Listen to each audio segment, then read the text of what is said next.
ఆనాటి కాంగ్రెస్ పాలనలో తన తండ్రి గారు చనిపోతే ఊర్లో దహన సంస్కారాలు చేసిన తర్వాత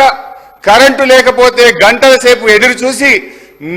కరెంటు లేక నీళ్లు లేక నెత్తి మీద నీళ్లు జల్లుకొని ఇంటికాడికి పోయినాని రేవంత్ రెడ్డి గారు ఆనాటి కాంగ్రెస్ పాలనలో కరెంటు పరిస్థితి గురించి ఇదే సభలో చెప్పారు అధ్యక్ష ఇవాళ పరిస్థితి ఏడికి వచ్చిందంటే చివరికి గౌరవ మంత్రులు ముఖ్యమంత్రి గారు ఎక్కడన్నా మీటింగులు పెట్టుకుంటే జనరల్ గా పోలీసు వాళ్ళు భద్రత కోసం వెళ్తారు అధ్యక్ష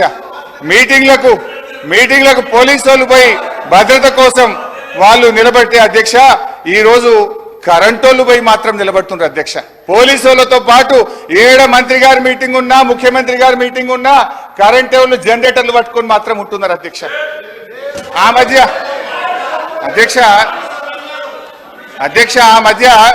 ఆ మధ్య రేవంత్ రెడ్డి గారు